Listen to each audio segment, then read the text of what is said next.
asking, in general, who thinks that having desire is a good thing? Like material desires, who thinks that's a good thing? Anybody? One, okay. So everyone else is like completely free of material desires, or they just think it's a bad thing to have, or? Huh? It could be a good thing to have material desire? Okay. So yeah, that's a really good point. And we understand through the philosophy of Krishna consciousness that actually this spiritualizes our desires. So our desires are no longer material desires. Material desire means we want something for our own gratification. Spiritual desire means we want something for Krishna's gratification. So I'm going to discuss that in much more detail. But it's good that we're all kind of thinking that having material desires isn't such a good thing. But I'm going to explain that in more detail because it's something we need to kind of re-emphasize over and over again, because we might philosophically understand that we shouldn't have these and that it's not so good for us, but many times we're acting in such a way as though it is what we want to do, and we're kind of giving in to material desires. We still have material desires as long as we're in this material world. We're here because we have desires to enjoy this world, and so we need to really soberly examine them and understand what they are, why they're coming about, what causes them, and how to become free from them ultimately, because they are a very binding force. So if you look around anywhere in society, if you go outside of these four walls and walk around, you'll notice pretty much everything is built on this phenomenon of desire. Everything you see, everything in the store is trying to sell you based on fulfilling a certain desire. Every billboard you see is trying to say that this product will fulfill your desire and make you happy. You see someone like a Chick-fil-A billboard trying to sell you a chicken sandwich is saying that this is happiness. This fried chicken sandwich is happiness. Or Coca-Cola ad, their whole thing is very transparently that they're trying to sell happiness through this product of Coca-Cola. They don't really emphasize the product so much. They emphasize the feeling that it gives you. But we all understand, when you see a Coca-Cola ad, that's not actually what happens when you drink Coca-Cola. It's not that people come out of nowhere and start dancing with you and singing with you, and they're all very young and beautiful, and everything is amazing, and the bubbles of the Coca-Cola are just like, just sparkling up in the sky. It's not like that. But this is all to sell you an idea, sell you a feeling, make you think that, okay, well, if I get that product, then I'll be happy. If I get this other product, then I'll be happy. And everyone that's selling a product is saying that my product is the one. This is the one that'll make you very happy, no matter what it is. And so we can kind of look again and see, well, we can test out and see if fulfilling these desires is actually making people happy by seeing people that have fulfilled the desires to the fullest extent, right? So we can see someone that maybe is extremely overweight, maybe they weigh 500 pounds, they've been eating a bunch of food. They've been fulfilling that desire of eating over and over and over again, but are they fulfilled? Are they happy? Are they happier than someone that weighs only 130 pounds? Probably not, I would argue. They're much more miserable even. Same with, maybe like someone that's addicted to drugs. Again, they're fulfilling their deep innermost desire to go and get intoxicated with a certain substance. And this is the object of all of their consciousness, the object of their affection, you could say. Everything in their life revolves around getting this thing, but we can understand that they're in a very miserable state. We wouldn't want to be like them, you could say. And then even you see people like that, okay, we can agree that the society doesn't necessarily strive for going into those states of being a drug addict or being very obese. It's not idealized in the society, but what is idealized in the society? Having a lot of money, having a lot of status, power, political power, having a lot of beautiful women, all these things, having a big mansion, all these things are very much glorified, and you see by who is talked about the most. So instead of talking about God or talking about Krishna, generally the society, you turn on the news or anything, you go on any social media, you see who's being glorified: celebrities and rich people, all these people that have certain opulences. They might have the opulence of wealth, they might have the opulence of beauty, They might be very talented at making music or something like that, or acting. So you'd think, okay, well maybe these are the people that are happy. They've fulfilled their desires to become billionaires.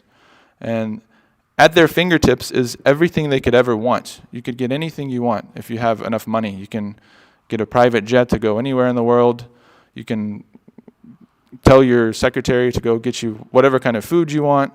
You could get anything you want. You can have a private chef. You could have, you can even buy a private island. You can have a big yacht. You can have anything you want. And yet, I think we can all understand just from seeing their behavior and seeing how they act, these people are not actually happy. They're not shouting from the rooftops that, hey guys, this is the key to happiness. I found it. You just have to get a bunch of money, and I promise you'll be happy. I've talked to all the other billionaires. We all agree this is what's making us happy. This will make us completely fulfilled. Everyone should just do what we're doing. We don't see that happening. We don't see the drug addicts saying the same thing. We don't see the obese people saying the same thing. So these people are kind of the extremes of fulfilling material desires, and yet we see not only are they, in most cases, not so happy, but in many cases they're actually less happy than normal people that don't have those desires fulfilled in such an extreme way. You see so many of the most famous musicians are, they die from overdosing on drugs. Many cases of such things, or suicide, or things like that. And actors, similarly. We recently saw Bill Gates, I think it was, and Jeff Bezos as well. They both got divorces recently. So generally, happy people don't get divorced. It's not such a happy thing to do. And then, of course, in that situation, they lost half of their wealth to their ex-wife.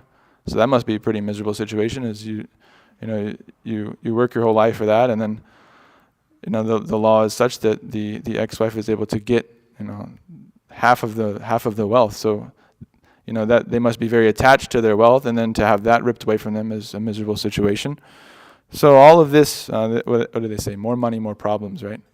So this is the situation, but again, we're not seeing the people that are in that situation of having so much material sense gratification, so much of their desires are being fulfilled, they can get anything they want. They're not saying, this is making me happy. Whereas us here, we are reading Bhagavad Gita, we're practicing this Krishna consciousness lifestyle. We've given up all material things. We don't have bank accounts, we don't have any money to our name, we don't own cars, we don't own houses, we don't have any income. We don't engage in things like going to restaurants, going to the movies, listening to like mundane music.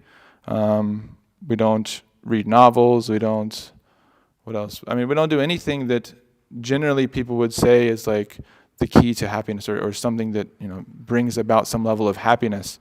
And so many people look at us as like completely crazy, but there's this really nice lecture by my Guru Maharaj called "Who is Crazy?"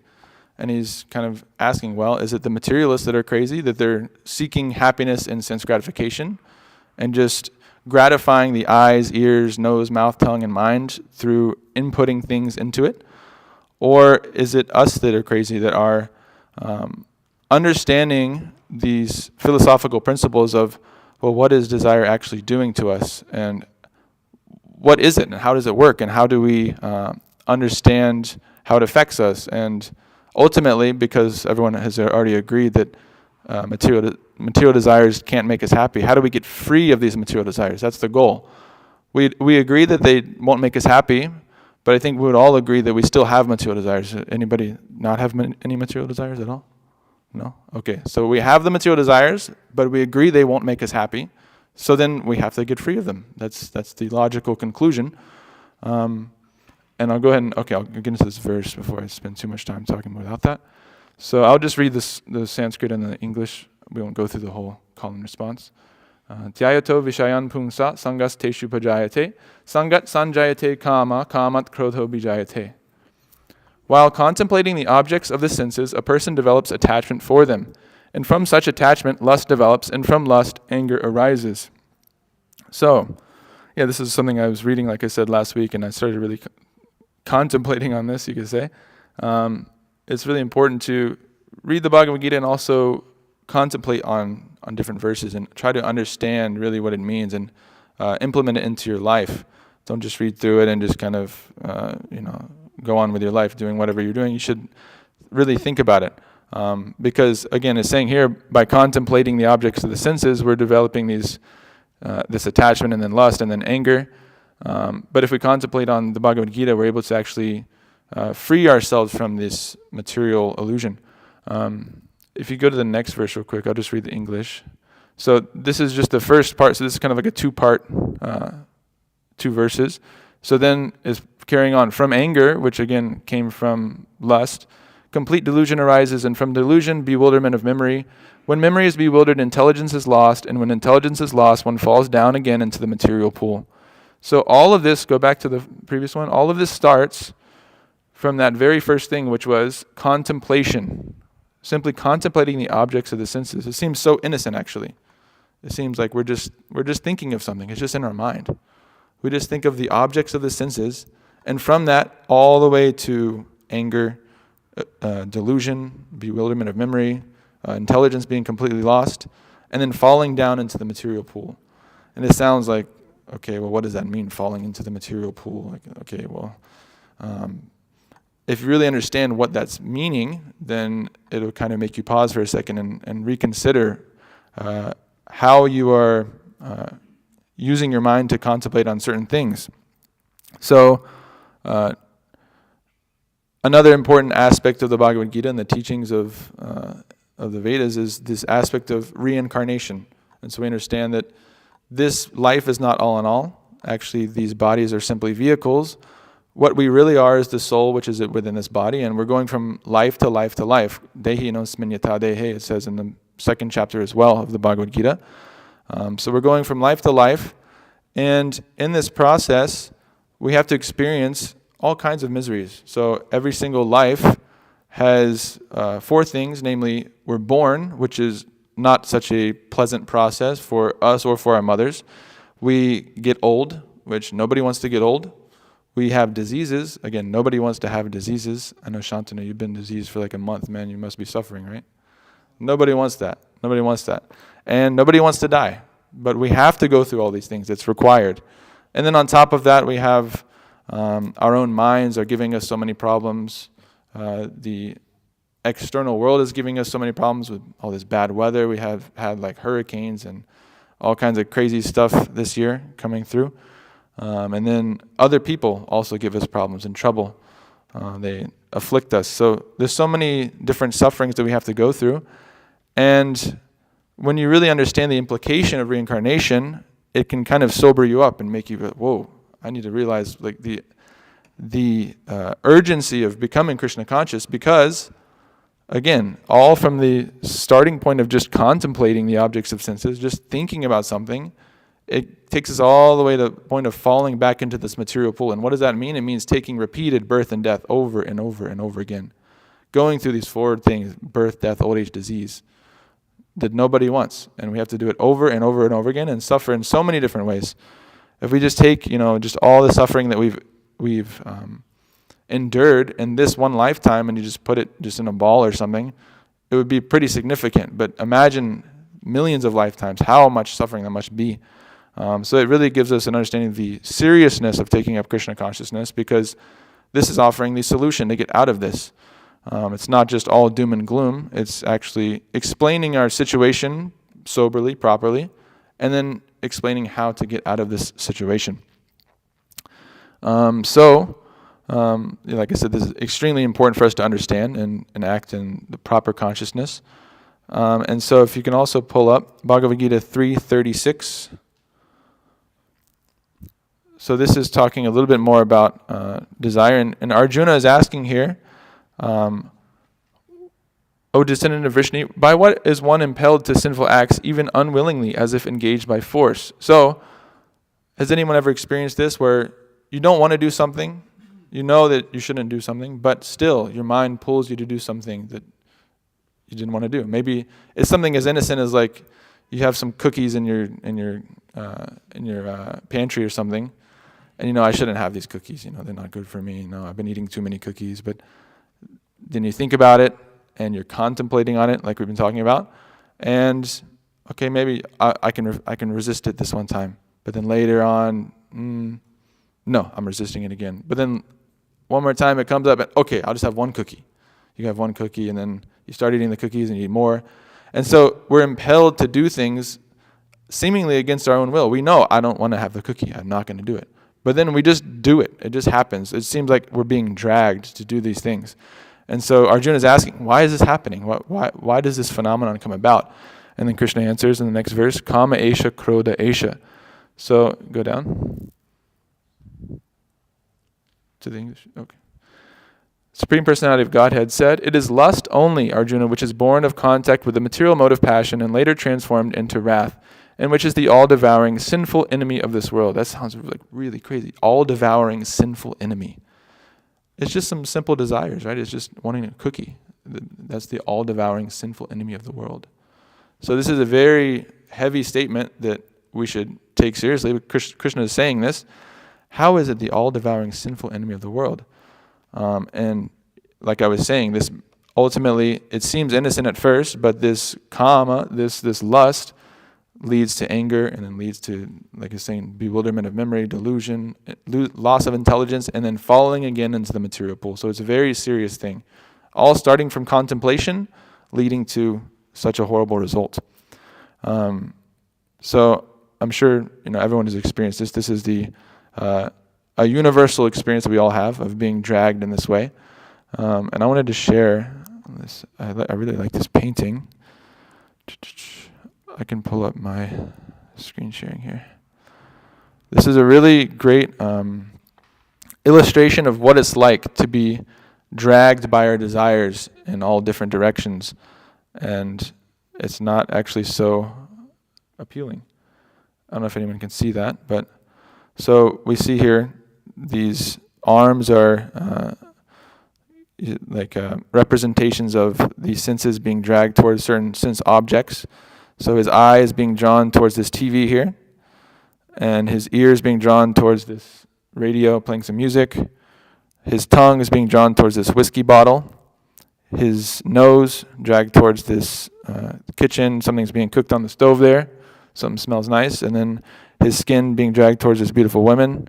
And then you can see right here, I really like this part. It's like his face, this is him, actually the soul within is completely bewildered. He looks just completely like overwhelmed and confused and just lost. But actually this is the situation that, materialists are in.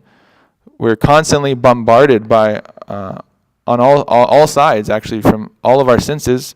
They're dragging us here and there, trying to get us to engage with the sense objects. And so it actually seems like an almost impossible task to get over this, to defeat this. You can pull that back up, whoever's mirroring.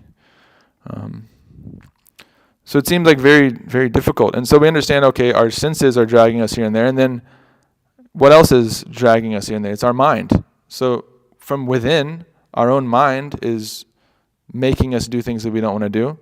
And also, we're constantly surrounded by the objects of our senses that are pulling us this way and that way, against our will again. Simply by being there, we begin to contemplate on these different things. And through that, again, we go through this cycle of lust, anger, and then delusion, and all these things. And so, like I was saying before, you see this to the very extreme with someone like a drug addict.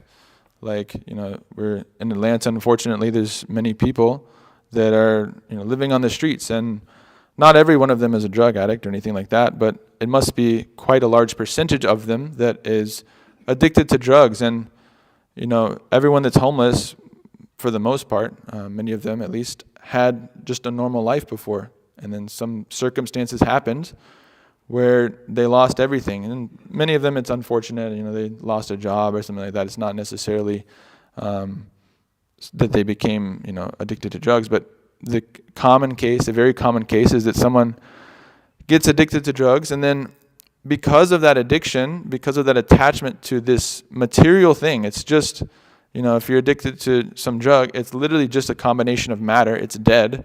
It has no will. It has no consciousness. It has no desire. It's not able to convince you to do anything. It's not persuading you to do it. But because of our attachment to that thing, which is the object of our senses, the object of our desire, we're dragged to it. And then it's taken to such an extreme that they will give up their family, give up their friends, give up their children, give up their job, give up everything, give up their house, give up their car, all of their prospects in life. They'll give all of that up for that one substance, for that one thing, for getting a hit of that thing. They'll sell all of their things. They'll go to the pawn shop and pawn all their things, and just so they can get a little bit more of that substance. And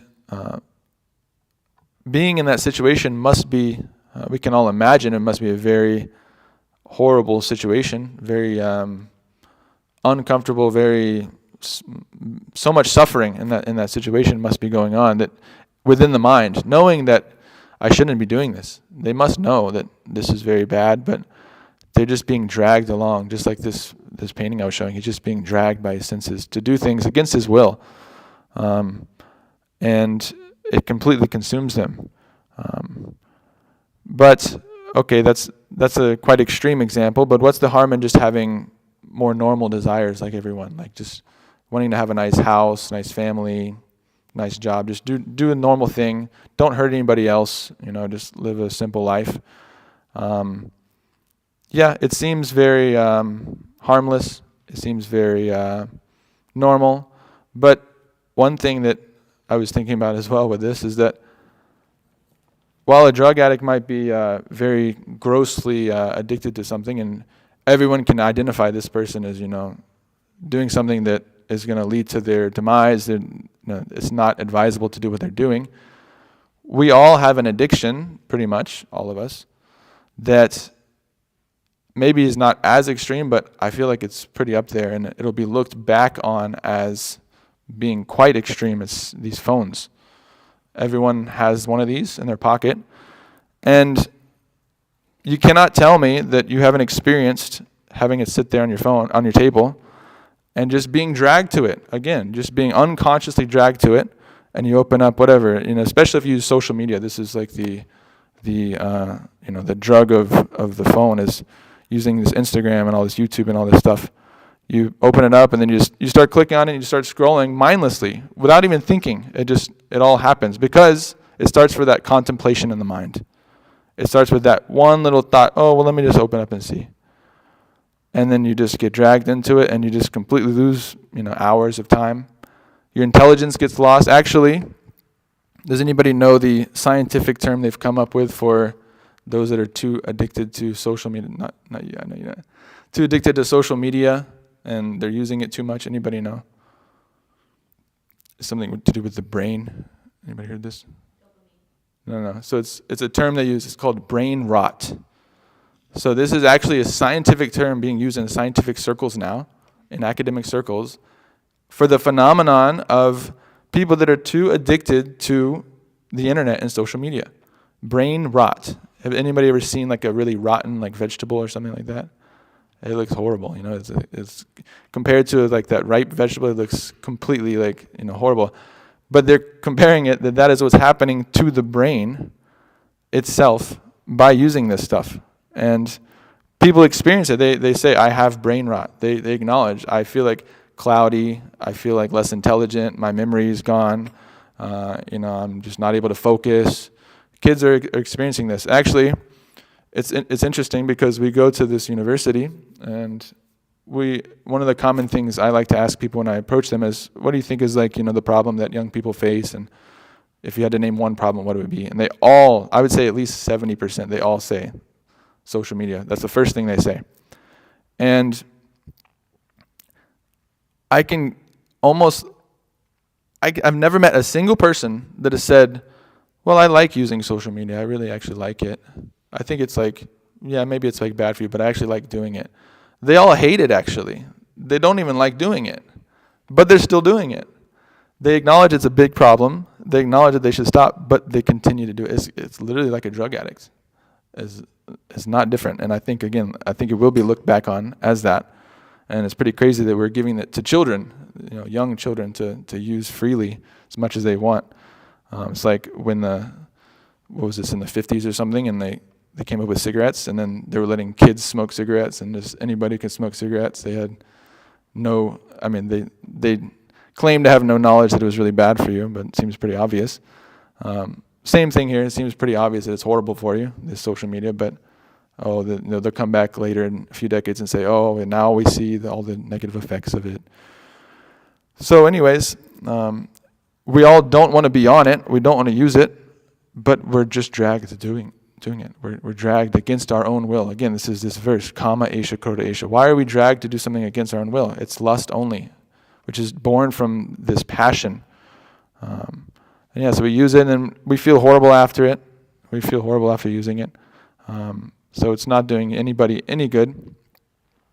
So that's a very, I think, relevant example that we've all experienced in some way or another. So we've kind of examined this problem of desire. We've understood that it's not good for us. We have material desires, but we want to get rid of them. So we might be at the stage of kind of waking up. People have this idea of having a spiritual awakening. And they say, when I had my awakening, this and that, and I realized this, and everything changed in my life. So maybe we've come to that point. If you've come here, you're thinking more deeply about life. You're questioning things. You're not accepting what society is just feeding you, spoon feeding you, and you're wanting to have some deeper answers. So let's get into the understanding of what is actually the solution to this problem, because there is a solution, and the Bhagavad Gita explains it very clearly. So many people, they might wake up from this illusion of chasing material desires and see, okay, this isn't making me happy. And this is actually the story of the Buddha. So he came to the conclusion that this world is full of suffering, and he also came to the conclusion that the root of suffering is desires. So he realized, okay, well, what I have to do is I have to get rid of desire. If I can completely just delete desire from my mind and from who I am, then I can be happy. I can reach a state of real peace and happiness. But one thing that he didn't understand, that he got wrong, is that this desire, having desires and engaging in activities, is actually the position of the living entity. It's unavoidable. It's completely unavoidable for us to engage in activities and have desires. We can't stop doing it. Even if we go and sit in a cave or something like that, completely extricate ourselves from all sensory inputs, and we just sit there and try to meditate, we still have one sense going on, which is the mind. The mind is thinking. It's contemplating on things. And it's going to continue doing so. We have so many, obviously, memories of all these things that we've engaged in that, again, if we go and try to restrain ourselves from externally engaging in sense objects, all of these memories will still be there. All these impressions on the mind are still there, and they will continue to come up in many different ways. So if you pull up Bhagavad Gita 3:5, so here's more confirmation that you can go to Everyone is forced to act helplessly according to the qualities he has acquired from the modes of material nature. Therefore, no one can refrain from doing something, not even for a moment. So we can't refrain from activities. It's not possible. So this is where the Buddha was not quite accurate in his conclusion that, well, we have to become free of desire. It's not possible. It's the same as saying we have to create water that is free from the quality of being wet. We have to separate light and heat from the sun. It's just not possible. It's simply the quality of the living entity that we have desires and we have activities. The Buddha, he could have actually saved a lot of time if he had read Bhagavad Gita. He would have just come to the proper conclusion very quickly.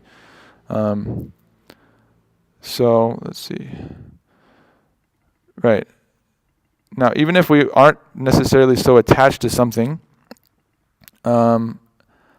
if we simply come into contact with it regularly, we do become attached to it.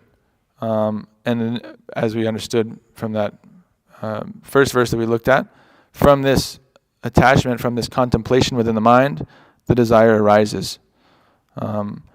And so there's this really nice story this is in the Ramayana.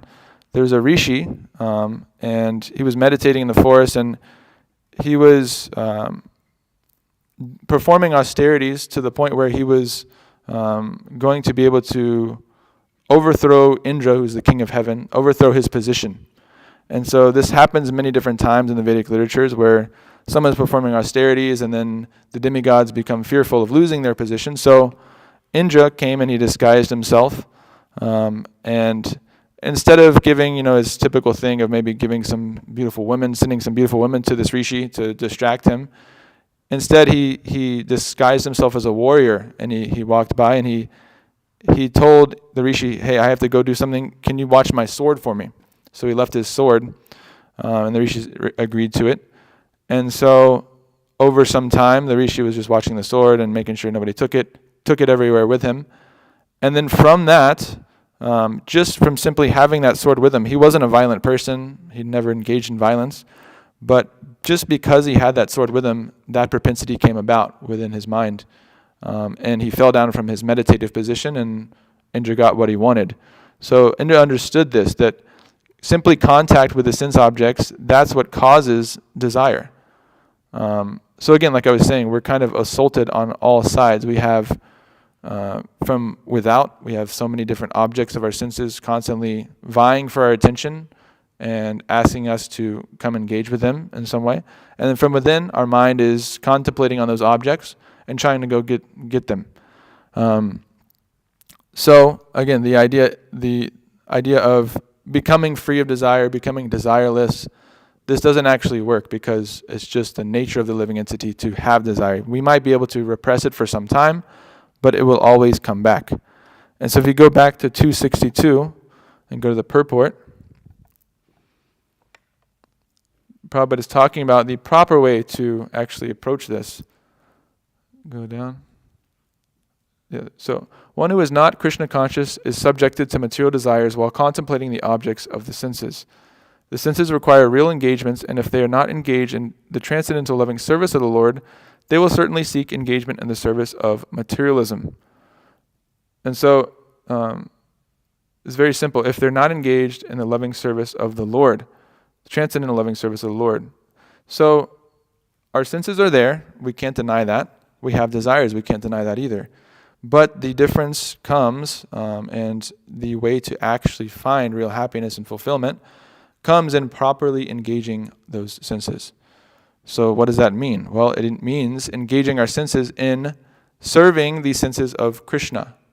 Krishna is the Supreme Personality of Godhead. He is the supreme enjoyer. He's able to enjoy on a level we can't even begin to comprehend, actually. So, like we were talking about earlier, we have the example of the drug addict or the person who has a problem with binge eating. They have senses, right? We have these eyes, ears, nose, mouth, tongue, all these things that are able to enjoy to some extent, right? We're able to enjoy our tongue by eating to some extent. But after some time, it'll become, actually what was enjoyment before will become misery, right? So if your favorite food is ice cream, and I gave you a bowl of ice cream, you'd probably eat it. And then I gave you another bowl, you might eat that too. But if I gave you 10 bowls and made you eat them, you'd become very miserable and you'd become sick. Similarly, we might really like listening to music, and that you get that feeling when you find some new song. It's like really amazing. You love listening to it. It becomes your favorite song. You listen to it 5 times, and then you listen to it 20 times, and now you know the words, and you're able to sing along, and it's such a blissful thing. But then listen to it 100 times in a row. Listen to it 1,000 times in a row. If I, duct taped AirPods into your ears and made you sit in a dark room for 3 days listening to that song, what was such pleasure before, which was the topmost pleasure, the most blissful experience, becomes actual literal torture.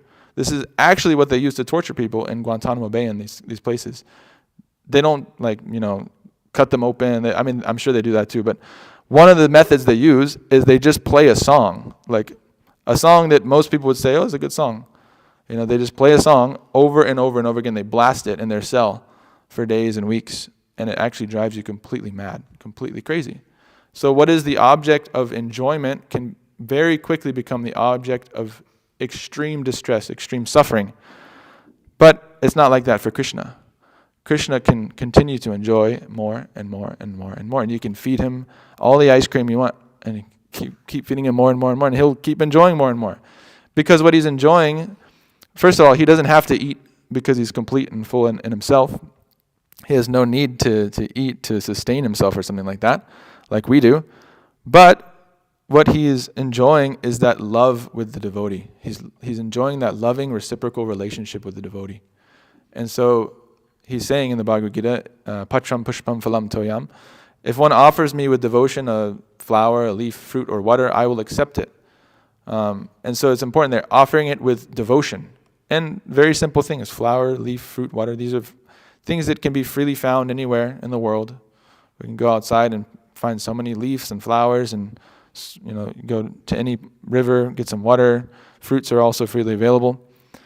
So it's not that he's asking for gold, diamonds, a private jet and a yacht. He's asking for very simple things that are freely available. Because it's not about the opulence, it's not about getting something so grand and amazing, but it's about that loving reciprocal relationship. And so that doesn't mean that we, come and we just, okay, Krishna, you want some leaf and fruit and water? Okay, that's all I'll give you. I'll go pick a couple leaves for you, and then I'll give you one flower. No, we try to make it very nice and opulent for Krishna. You see so many flowers up on the altar. And, we have this really nice altar itself. Has been, custom made, and this huge building, huge temple. And you might say, oh, wow, these guys are just living opulently, like they live in a mansion. This is crazy. My house is way smaller than this. They have such nice facilities. They have this nice MacBook. Oh my gosh, they have cameras and nice vehicles, all these things. But what people don't understand is that everything in this world, not just in this building, but everything in this world actually belongs to Krishna. He's the proprietor of everything. And as long as we are trying to use those things for our own happiness, for our own gratification, we will be frustrated. Because, again, our senses are very limited in how much they can enjoy. But Krishna's are unlimited. He has unlimited scope for enjoyment. So everything can be used in his service. So it's not that we have to completely reject everything that's made of matter and say, oh, that's just Maya. We shouldn't engage with that. But we should flip our consciousness from chasing our own sense gratification to trying to gratify the senses of Krishna. This comes in the Chaitanya Charitamrita. Atmendriya priti vancha tari balikam, Krishnendriya priti iche dhare premanam. So he's saying that the desire to gratify one's own senses, atmendriya, is kam, which is, we've been talking about this, kama, lust. This is lust. The desire to gratify our own senses is known as lust. The desire to gratify Krishna's senses is known as prem, which is love. So actually everything which is so-called love in this world, we just had Valentine's Day, the holiday of love, it's really the holiday of lust. That's all it is. Because I'm wanting to make you happy so that I can gratify my senses, and you're wanting to make me happy so that you can gratify your senses. And as soon as that one side of that relationship is no longer getting sense gratification, they're no longer satisfied with the other person, then that relationship ends. But trying to gratify the senses of Krishna is real love, because this is actually our real position in life. This is actually who we are. We're part and parcel of Krishna, and our constitutional position is to make him happy and please him. Just as the position of the hand isn't to just get its own pleasure and go off and do whatever it wants, but it's meant to serve the body by feeding the mouth and the stomach. And then through that, by putting the healthy foodstuffs into the mouth, and then the mouth swallows it to the stomach then sends out that nourishment and is able to transform that foodstuff into nutrients for the body, and ultimately the hand becomes completely satisfied. Otherwise, if it's just trying to get its own satisfaction and all these different things and never serving the mouth, it will just wither away and die. It'll become completely, all the, muscle and fat will just kind of wither away and be eaten by the body. and then eventually the body will die of starvation, the hand will become completely useless at that time. So someone in Krishna consciousness can still contemplate the objects of the senses, as is being said here, but in that scenario, it doesn't lead to material desires, actually. Because that person in Krishna consciousness properly understands that I'm not going to use these objects to satisfy myself, I'm going to use them to satisfy Krishna. So they can go to the store and they can get the nicest vegetables, or better yet, much better, they can grow their own vegetables and make sure that they're growing the nicest vegetables for Krishna, nicest fruits, nice grains, have cows and take very good care of the cows and show a lot of love to the cows. And then with the milk that comes from those happy cows, we're able to make all kinds of butter and ghee and yogurt and all these different things. They can grow flowers, again, with the consciousness of this is for Krishna, and they can contemplate on how do I make this flower and grow more nicely. They can do all kinds of research, and we have, Avadut Chandra Prabhu is working on the garden and spearheading our farm project. And he's always, you can see him, he's always thinking about how do I improve this garden? What else can I grow here? When do I plant this certain crop for the best yield? He's always in that consciousness. And so he's contemplating the objects of the senses, which is, these growing these different vegetables and stuff for Krishna. But he's not doing it for himself. He's doing it for Krishna's pleasure. And in that way, we don't become degraded. We don't enter into this cycle that we spoke about at the beginning of lust, anger, illusion, loss of intelligence, and falling into the material pool. One side note I forgot to mention earlier, in terms of lust turning into anger, that might seem like, well, how does that happen? That doesn't seem like, how does that follow that lust leads to anger? Well, two ways it happens. One is that, like we were saying, simply gratifying our senses, gratifying our desires, getting whatever we want, doesn't actually lead to happiness. Again, we see that in people that have so much money, they're not satisfied. They haven't said, okay, I've made enough money, I'm done. They want to get more and more and more. And so when we get that object of our desire, let's just take money for example, you get some money, it doesn't satisfy you completely, you don't feel fulfilled, and therefore you become angry or frustrated, it could be said, because, I thought this would make me happy and it didn't. And the other scenario is that we don't get what we want. We don't get that desire fulfilled. And in the same way, we become angry because we become frustrated. We didn't get what we wanted. So whether we get what we want or we don't get what we want, we'll still become frustrated, because if we do get it, it still leaves us unsatisfied. So people might say, if you get your desire filled, you do become happy. You do become fulfilled. But it's not true. Again, we can see it play out in other people's lives. It might not be so easy to see it in our own life, but we can see it play out very clearly. We can either, understand, again, our position in terms of relationship with Krishna, that he's the enjoyer, we're not the enjoyer. We're meant to be enjoyed by him. And we can either delight in serving him, or we can ourselves try to become the enjoyer and then fall into this cycle of lust, anger, falling into the material pool, etc. Let me see here what else I had.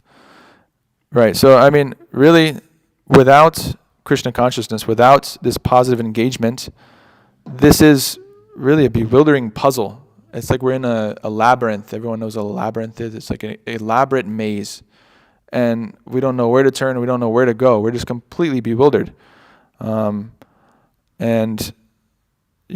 again, this, to reemphasize this point of stopping all desire, it just simply doesn't work. And you can test that out yourself. I encourage you to try to stop all desires and see how it goes. And anyone can test this for themselves.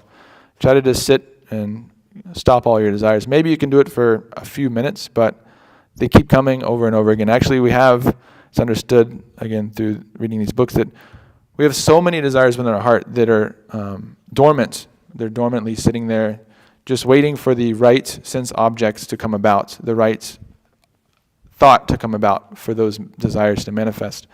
And as we're practicing Krishna consciousness, we can see this. Unless you've actually really tried to begin engaging in spiritual life seriously and try to refrain from fulfilling all of your material desires and just focus on serving Krishna, we don't understand how conditioned we are. Just like if you have a very dirty room, like an attic or something, you go up and start to clean it, and at first it might look, it's kind of dirty, but it's not so bad. But then you kind of pull some boxes aside and you see a big cobweb, or you see like a bunch of like rats living in there. You see all kinds of dirt, and then you realize, oh, wait, actually, as you clean it, you realize actually it's very dirty. And I didn't realize how dirty it was from the first look. But we should examine ourselves and see, how many desires are actually there within the heart. How many are there? And then I wanted to read this one thing. There's this really nice verse in the Srimad Bhagavatam. Just pulling up the verse number. 9:4:18.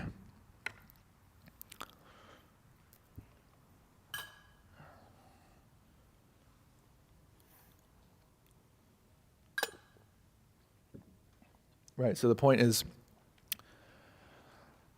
we get many people, I go out and speak to these students, and one of the common questions they have that I've been reflecting on as well is they say, well, do you do anything for fun?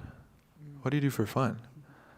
And I didn't really know how to answer that, because for them, fun means gratifying the senses. It means doing things that gratify your eyes, ears, nose, tongue, and your mind and your sense of touch. So, going to the movies or whatever, playing some sports, or there in Athens, they like to go out drinking. That's the main pastime there.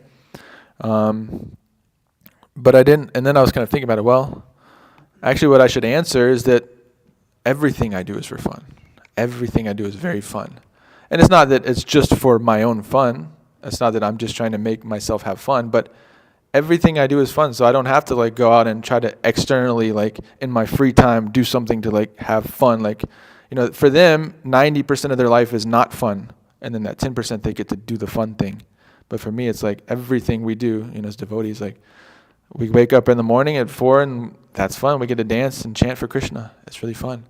And then, we have amazing prasad. We get to have amazing, discussions about the philosophy. We get to go out and talk to students and invite them and cook for them and have a great time. The kirtan is really amazing. I mean, everything we do is super fun, but the point is, it's not for our own fun, it's for Krishna's fun, but we secondarily enjoy. We're the secondary enjoyers, just as a byproduct of Krishna enjoying. So people might have, I wanted to read this verse here because, this is a very practical example of ways that you can engage all of your senses in the service of Krishna. So people might say, well, what am I supposed to do? We had this boy at the place in Athens. He was asking, well, if I have a material thought, what am I supposed to do? How do I become Krishna conscious in that situation? Do I just think Hare Krishna? And I started explaining to him, well, you can use all of your senses in Krishna's service, and in that way, all of them become controlled. And so this is a very nice verse. I'll just read this and then I'll open it up for questions. So Maharaj Ambarish always engaged his mind in meditating upon the lotus feet of Krishna, his words in describing the glories of the Lord, his hands in cleansing the Lord's temple, and his ears in hearing the words spoken by Krishna or about Krishna. He engaged his eyes in seeing the deity of Krishna, Krishna's temples and Krishna's places like Mathura and Vrindavan. He engaged his sense of touch in touching the bodies of the Lord's devotees. He engaged his sense of smell in smelling the fragrance of tulasi offered to the Lord. And he engaged his tongue in tasting the Lord's prasad. He engaged his legs in walking to the holy places and temples of the Lord, his head in bowing down before the Lord, and all his desires in serving the Lord, 24 hours a day. Indeed, Maharaj Ambarish never desired anything for his own sense gratification. He engaged all his senses in devotional service, in various engagements related to the Lord. This is the way to increase attachment for the Lord and be completely free from all material desires. So, we can engage everything, our eyes, ears, nose, tongue, our mind, our heads by bowing down, our feet by walking to the holy places. So every single part of our bodies, both our senses and our physical bodies, the active senses and the what are they called in Sanskrit? You know, this is like the active senses and the karmendriya and Gyanendriya and karmendriya. So these the working senses and then the knowledge acquiring senses, right? So we can engage all of these in serving Krishna in various different ways. And so this is a very nice explanation of that. Okay, so if anybody has any comments or questions about the class, please feel free to ask. Yes. Wait for the mic 1 sec, please.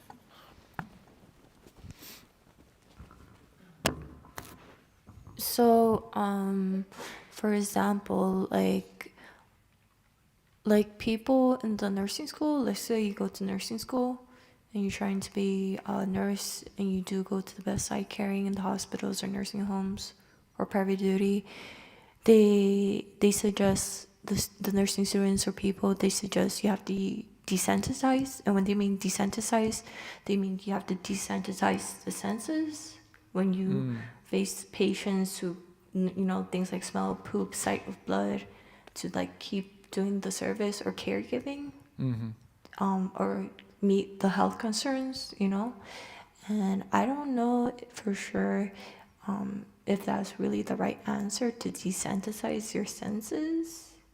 Desensitize, you're saying? Yeah. Become less sensitive to it. Yeah, becoming less sensitive to the senses when you do caregiving. Yeah. So, well, there's a few different kinds of desensitization. Well, it actually talks about in the Bhagavad Gita. It talks about this. Let's see, I think it's 258. If you pull that up.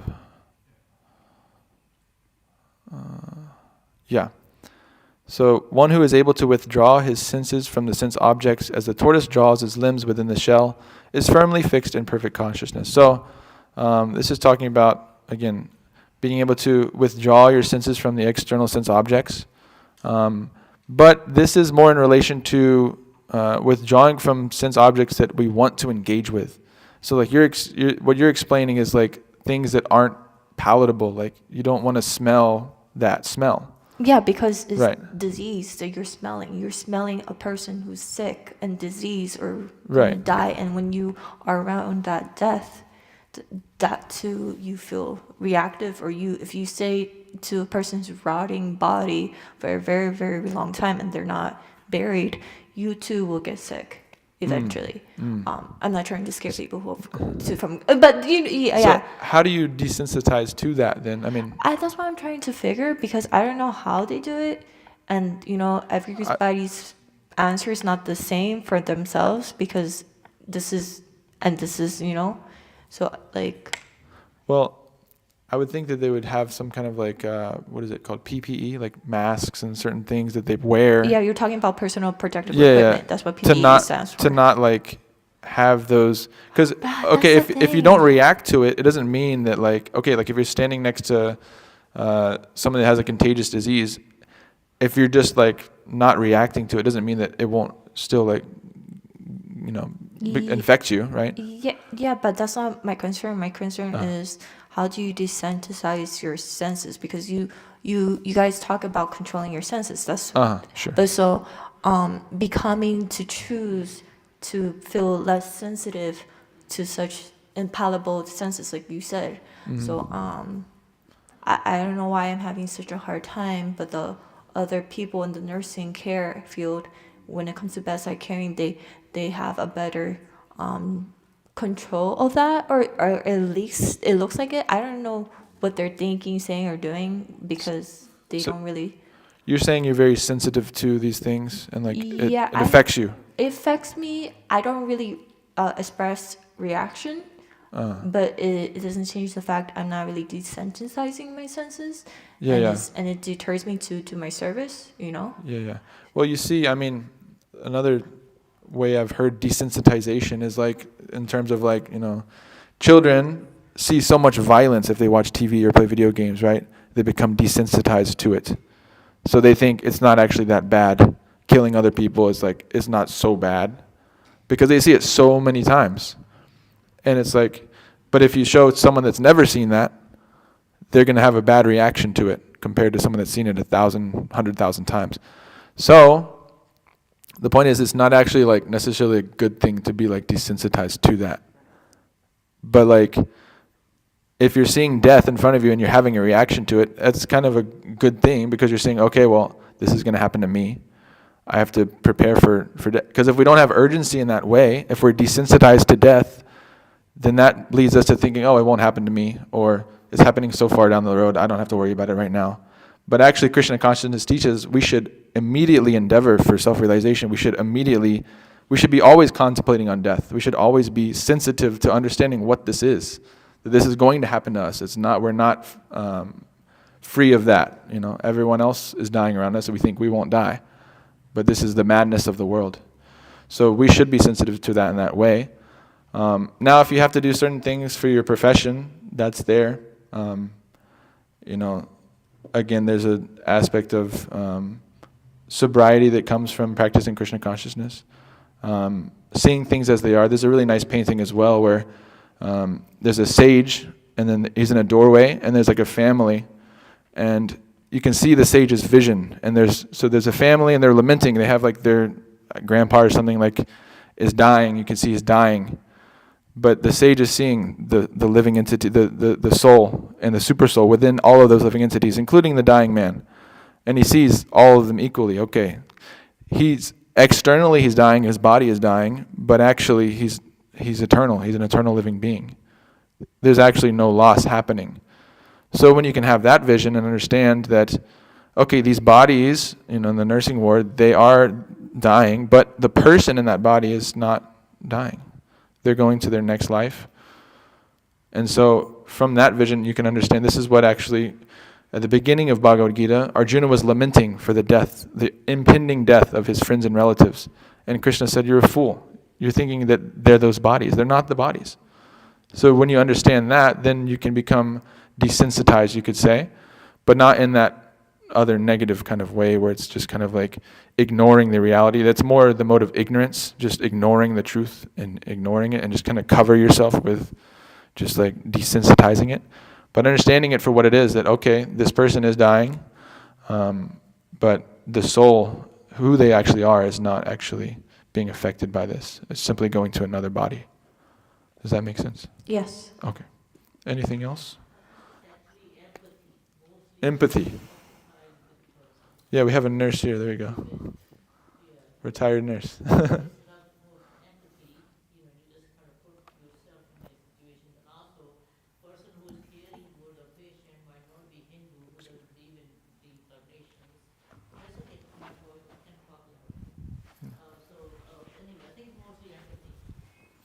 Yeah, thank you. What? Okay, Shantan. Someone else? Okay, Anthony. So how do you double up attachment for Krishna when you have so many things going on around you, like like work, and like I have a banking account and I have things that I have to maintain. Sure. How do you double up attachment for Krishna? Yeah. So the Sangat Sanjayate Kama, if you go back to 262.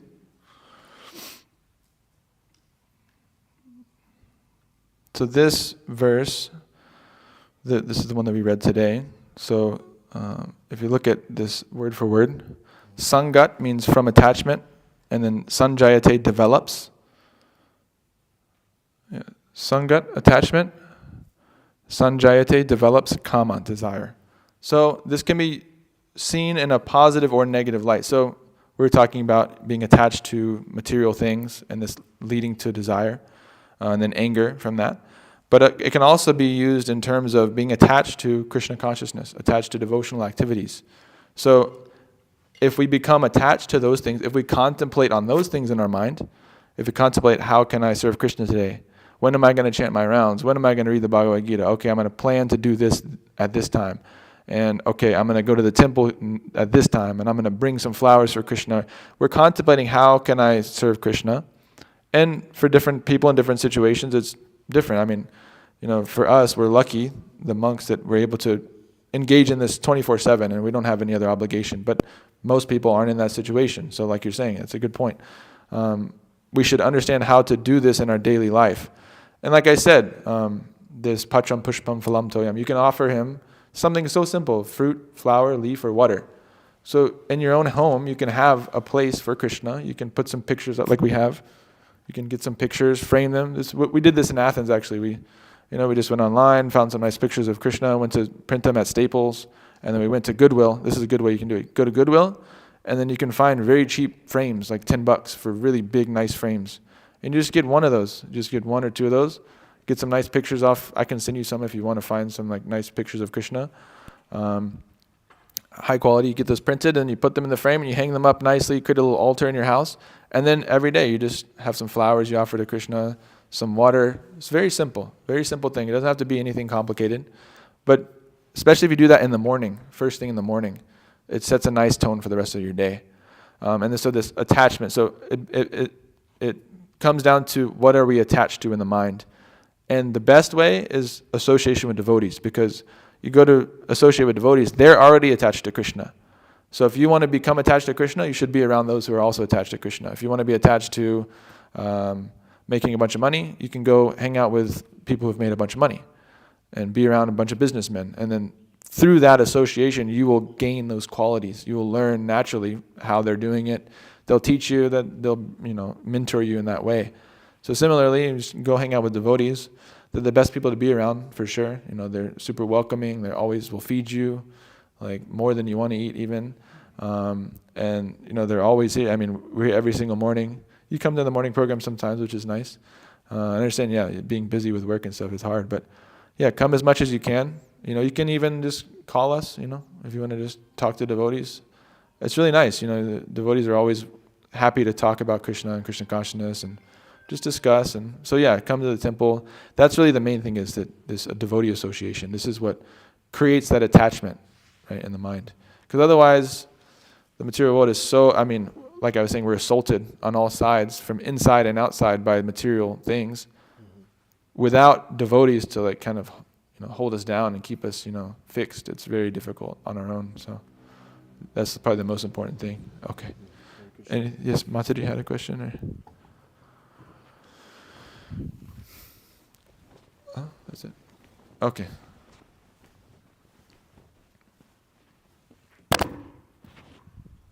Hare Krishna.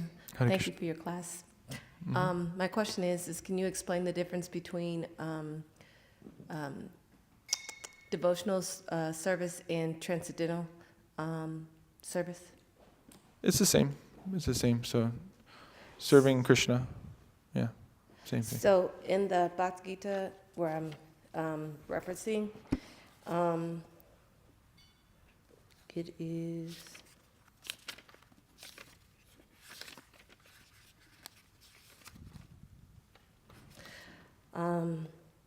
chapter 2, 39, verse 39. Mm-hmm. And then when closer down to the bottom, it says, one who is therefore situated in devotional or transcendental loving service to the Lord, or other words in Krishna consciousness. So when you say it's just the same, Mm-hmm.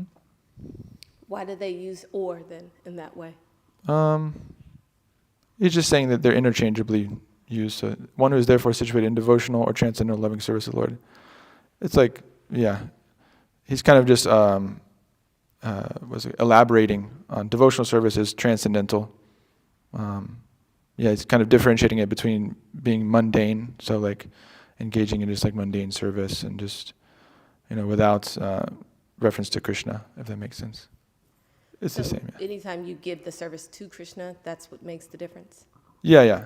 It should all of our service should be centered on Krishna, right? Mm-hmm. And then from that, everything else is satisfied. Okay. Sorry, I have to end there. Are we going to chant? Or? Yeah? Okay, so we'll chant real quick, a little bit of japa. So this is the most important service, the most important way to engage our senses in Krishna's service. And thinking of Krishna. So, does everyone have beads already? Yeah? Okay. Everyone has chanted before? Anybody? Anybody hasn't? You've never chanted? Do you have beads? Oh yeah, take those and you can hold them in your hand like this. So the prescribed method for self-realization in this day and age is chanting the holy names of Krishna. And specifically, it's chanting this mantra right here. Hare Krishna, Krishna Krishna, Hare Hare. Hare Rama, Rama Rama, Hare Hare. So, we're going to chant a little bit. We'll chant just about 20 mantras or so. Just to take about maybe a couple minutes. But you can do this every day. This is the most important spiritual practice you can do. This is the most important thing you can do to start your journey of Krishna consciousness. Is if you take these beads and you chant on these. And so there's 108 beads. And so what we do is we use it as a way to count how many times we've chanted. So we chant the whole mantra on one bead, and then we move to the next bead. And then chant the whole mantra and move on to the next one. So it takes about 10 minutes to do a whole round, 108 chants. So you can try to do that once a day to start, and then move up slowly. We do 16 rounds. It takes about 2 hours. So you can make that your goal. And we'll chant 20 mantras starting in 3, 2, 1. Hare Krishna, Krishna Krishna, Hare Hare. Hare Rama, Rama Rama, Hare Hare. Hare Krishna, Krishna Krishna, Hare Hare. Hare Rama, Rama Rama, Hare Hare. Hare Krishna, Krishna Krishna, Hare Hare. Hare Rama, Rama Rama, Hare Hare. Hare Krishna, Krishna Krishna, Hare Hare. Hare Rama, Rama Rama, Hare Hare. Hare Krishna, Krishna Krishna, Hare Hare. Hare Rama, Rama Rama, Hare Hare. Hare Krishna, Krishna Krishna, Hare Hare. Hare Rama, Rama Rama, Hare Hare. Hare Krishna, Krishna Krishna, Hare Hare. Hare Rama, Rama Rama, Hare Hare. Hare Krishna, Krishna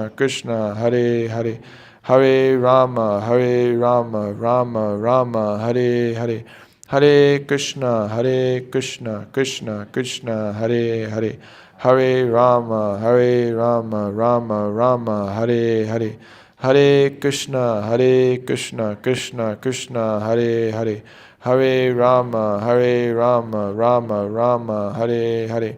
Hare Krishna, Krishna Krishna, Hare Hare. Hare Rama, Rama Rama, Hare Hare. Hare Krishna, Krishna Krishna, Hare Hare. Hare Rama, Rama Rama, Hare Hare. Hare Krishna, Krishna Krishna, Hare Hare. Hare Rama, Rama Rama, Hare Hare. Hare Krishna, Krishna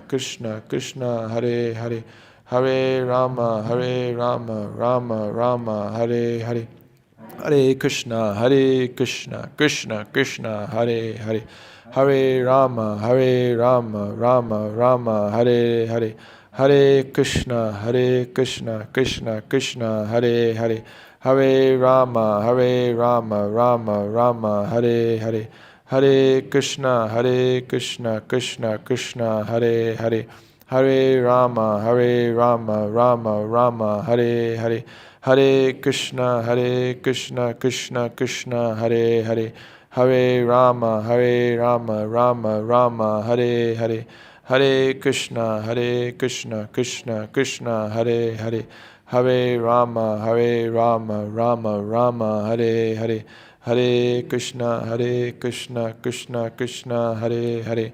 Hare Rama, Rama Rama, Hare Hare. Last one. Hare Krishna, Krishna Krishna, Hare Hare. Hare Rama, Rama Rama, Hare Hare. So you can do that every day, please. And now we'll have some nice kirtan, which is musical meditation. And then we'll have some prasad after that. So Hare Krishna.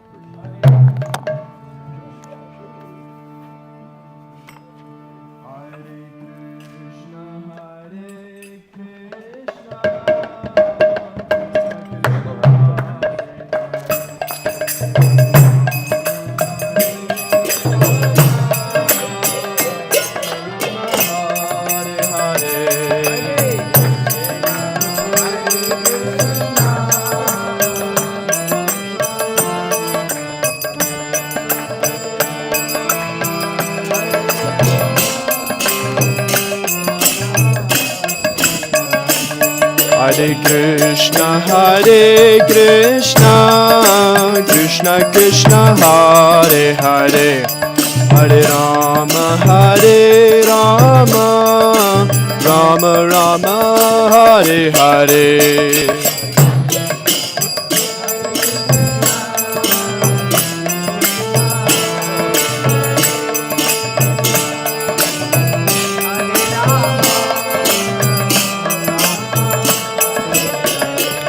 Hare Krishna, Krishna Krishna, Hare Hare, Hare Rama, Rama Rama, Hare Hare.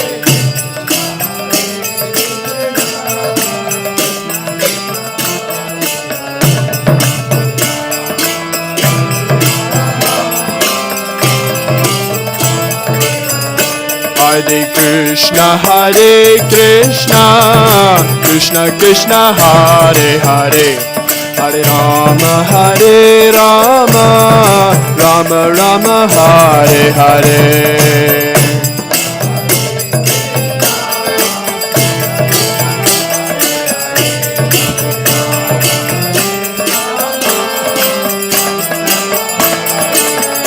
Hare Krishna, Krishna Krishna, Hare Hare, Hare Rama, Rama Rama, Hare Hare.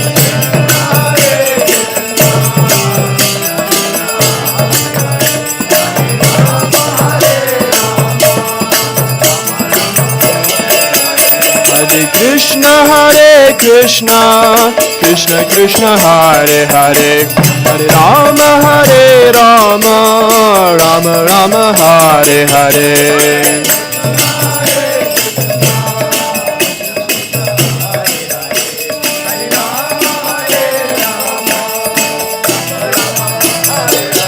Hare Krishna,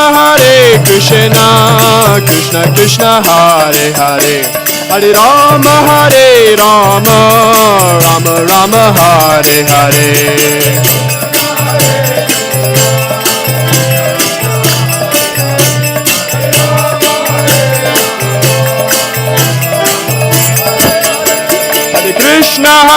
Krishna, Krishna Krishna, Hare Hare, Hare Rama, Rama Rama, Hare Hare.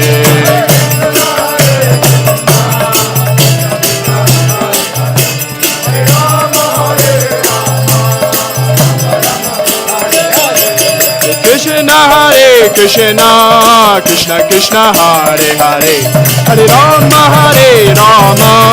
Rama Rama, Hare Hare.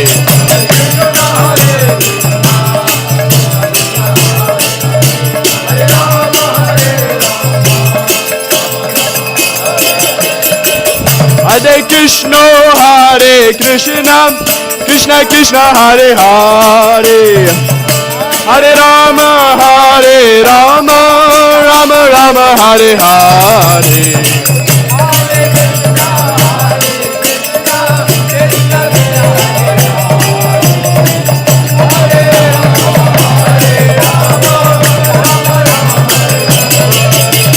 Hare Krishna, Krishna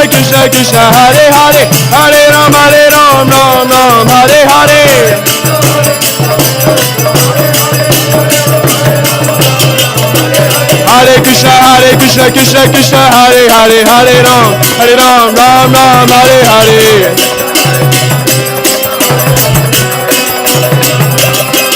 Hare Krishna, Krishna Krishna, Hare Hare, Hare Ram, Ram, Hare Hare.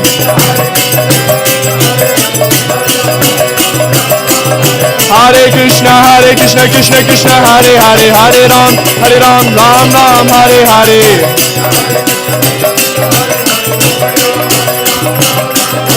Hare Krishna, Krishna Krishna, Hare Hare, Hare Rama, Ram, Hare Hare.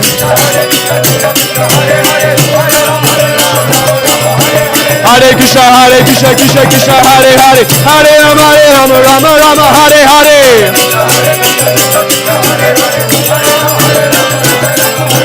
Hare Hare Krishna, Krishna Krishna, Hare Hare, Hare Rama, Rama Rama, Hare Hare.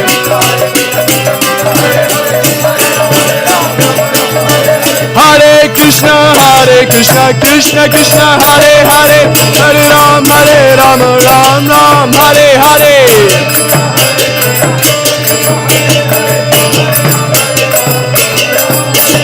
Hare Krishna, Krishna Krishna, Hare Hare, Hare Ram, Ram Ram, Hare Hare.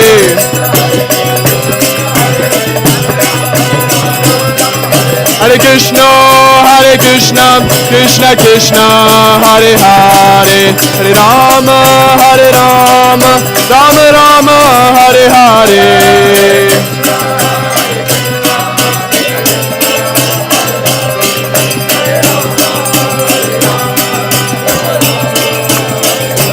Hare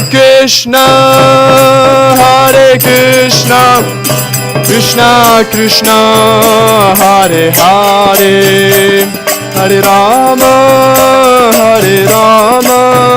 Rama Rama, Hare Hare.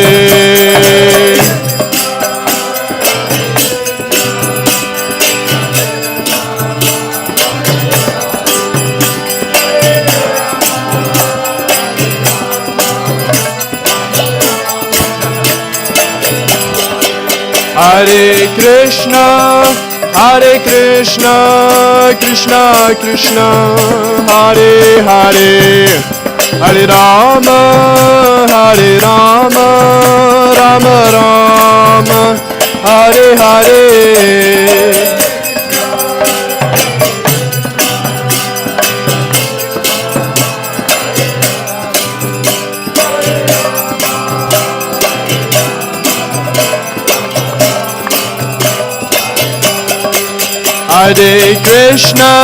Hare Krishna, Krishna Krishna, Hare Hare, Hare Rama, Rama Rama, Hare Hare.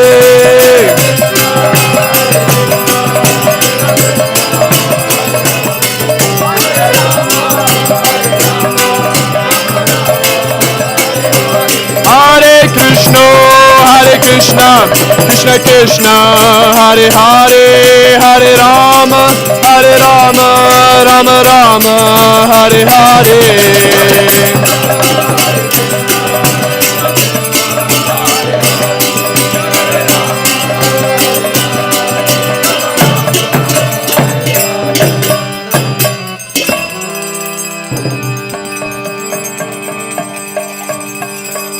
Go Premanande, Hari Hari Bol.